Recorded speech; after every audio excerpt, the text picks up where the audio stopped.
Danielson. Is that our lead in every time? I think the rockin' guitar is enough of a good lead in. I'll tell you what's enough, my friend. On the Captain and Morgan show, we always lead it in with some Steve Winwood. Or last week we did lead it in with Here Comes the Bastards by Primus. The Blue Jackets are up 3-0 in the first round of the NHL playoffs. And I know I have friends that live out of state that have never lived in the state of Ohio. Mm-hmm. And they're like, anytime somebody mentions the Blue Jackets, or if I were to bring them up, they don't know what that means or who that is. Like, so what I'm getting at here is it seems like a lot of people that don't live here are unaware that we even have a professional hockey team.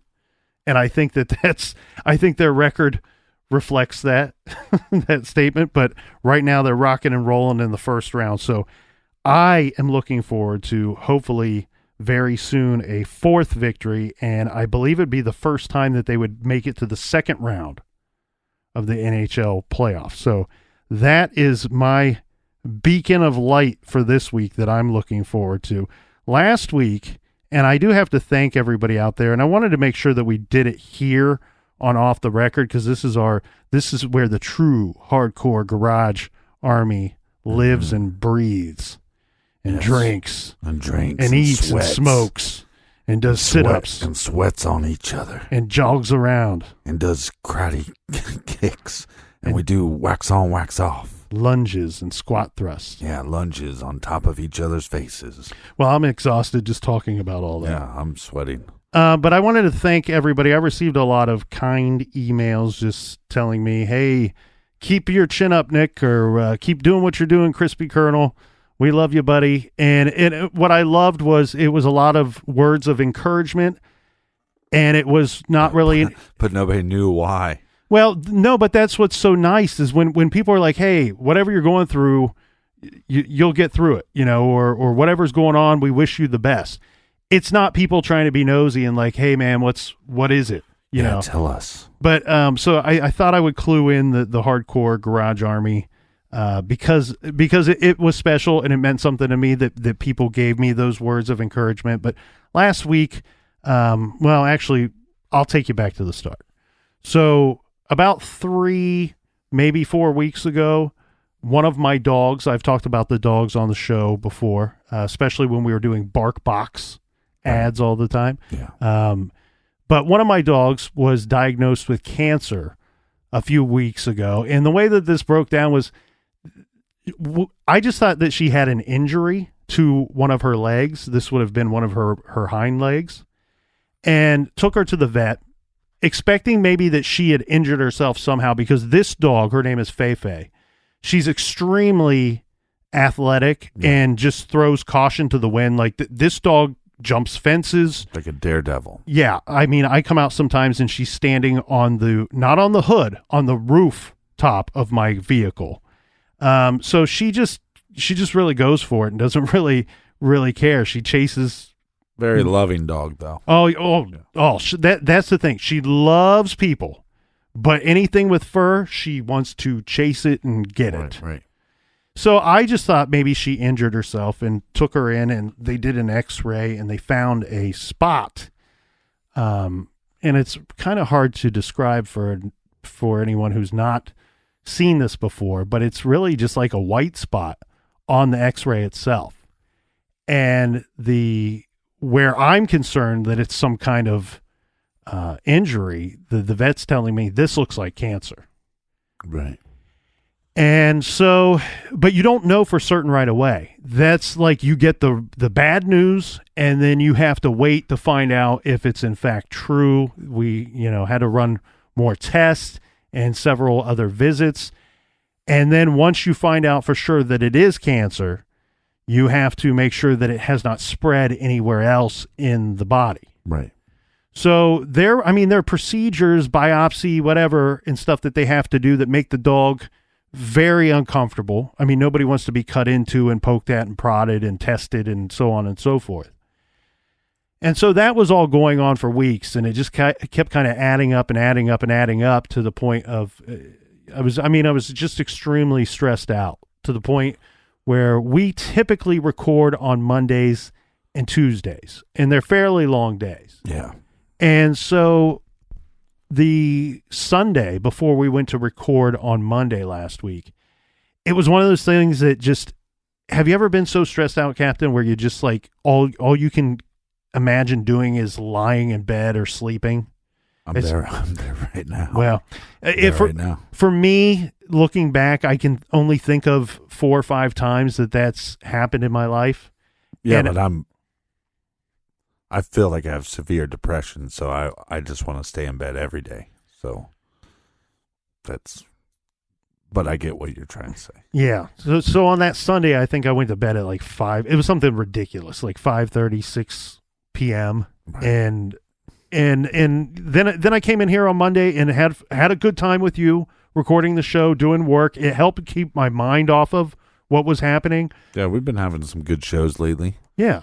And I was having some fun in the garage.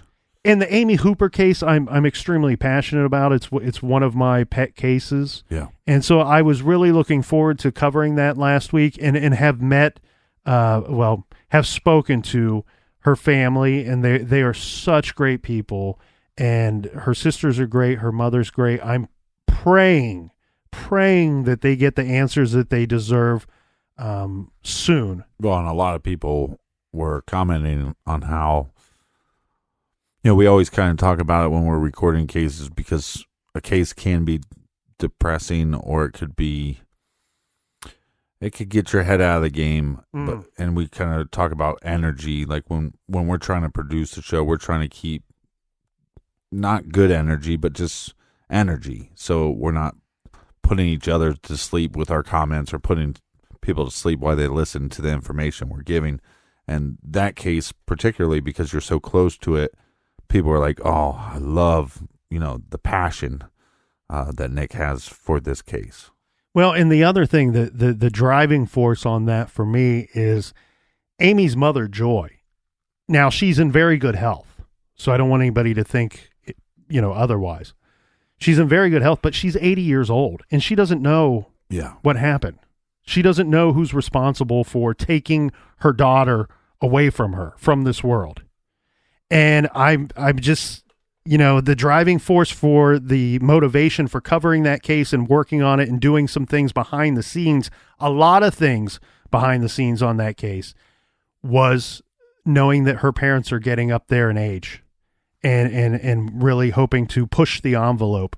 So anyway, through all these tests and whatnot regarding my dog Feifei, the other difficult thing, and you and I spoke about some of this on the phone, and you were nice to let me kind of lay this on you on the phone. Vent. Yes, thank you. One of the really troubling things with this for me was that she just turned 7 years old. We're not talking about an older dog, and actually my other dog is 14. Right. She's at the age where you almost expect something at some point. Yeah. And so with this dog she's incredibly loving, incredibly personable. She's got the mind and personality of like a puppy. You know how some dogs never really grow out of that puppy playfulness and attitude? Yeah. And so I even think of her as a younger dog than her actual years. And then to be told this, it was like, it was devastating. Then there was a little light at the end of the tunnel, finding out that the cancer, as far as we know, because it's not, there could be a hidden cell somewhere, but I've been told that there is no cancer anywhere else in her body that they can find at this moment. Right. So that is awesome. But the result was we had to amputate her leg. And I know I sound very, even talking about it now, I sound very down about this, and I probably should be a little more peppy and happy about the situation because it could have been a lot worse. But when we were here recording on Tuesday, is when they were taking my dog's leg. So,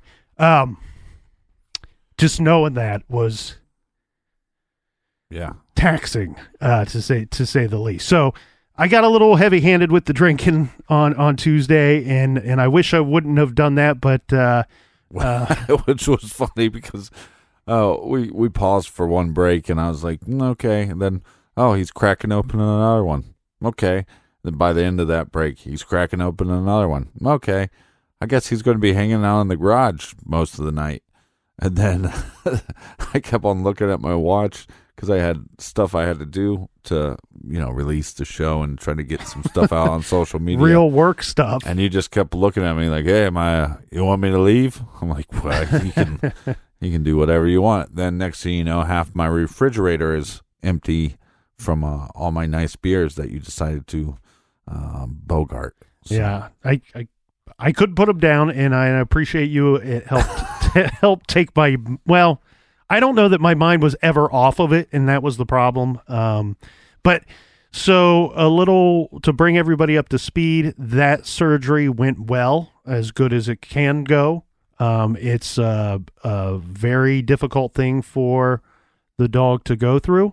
And so she's heavily medicated quite a bit and was a little confused in the first few days, as would be expected. And there's a lot of pain that goes into that. And there's also a lot of refiguring out a lot of things for herself, and for me, because we have different apparatuses and things that we have to use at the moment. But she's doing great. Is she going to get a wheel? No, there will be no wheel. Most of the time, a dog that loses especially when it's only one leg, they really adjust to that. And she is adjusted. Like I said, she's very athletic, so she's adjusted very well. When she still had the leg, it was bad enough and it was painful enough, even though she was being medicated for it. It was painful enough that she was probably only using it maybe 4 or 5% of the time for days, maybe a week before the actual surgery. Right. So in a way, she kind of adjusted going into it, but now the difficulty of, her body weight and shape has changed and form has changed. And so she's adjusting to that. The main thing I have to do right now is keep her comfortable, but also make sure that she's not going to mess with the wound. Right. The stitches. Yeah. Yeah, so that's been really the state of the situation as it stands now. But one thing I do have to say, it's weird because we find inspiration a lot of times when we don't go looking for it, and maybe sometimes we find it when we need it the most. But with her, it was amazing because I've never seen somebody with such a good spirit. To say that she's soldiered through this does not give her enough credit. Her spirit has been amazing through this whole thing. And it's really been inspirational to me. God forbid, you don't want to have to suffer any type of injury to this magnitude, or to lose a limb, or to be diagnosed with something severe. But to see somebody handle it in that way. And I know she's a dog, and I know there's probably some people out there going, she's just a dog. She's a dog. But to see something that traumatic for her to go through and to not change, her personality is the same. Her spirits are high. She's still very personable, still very loving. And she's right not now, mad at you. Well, right now she's a little more loving than she was before, probably because she needs some, comforting. Right. But she also probably feels, could you imagine what those cancer cells were doing to her overall body? Right. Right. And so where once I had tears of just kind of fear and a bit of confusion too, because when you make that decision, you're like, am I doing the right thing? Is her quality of life going to be, and I was reassured by the vets and everybody, this is the best thing, and she will adjust. But what once were tears of apprehension are now kind of tears of being proud of her and how inspiring she has been just to me on a very personable level. And I was able to work from home a few days last week, and so I spent a lot of time, and that was a lot of time of balancing between work and other obligations and being there for her, day and night for a while. So it's been a roller coaster ride, but I want to thank everybody for reaching out and for the nice emails. It meant a lot, and it was much needed. And I didn't get a single email.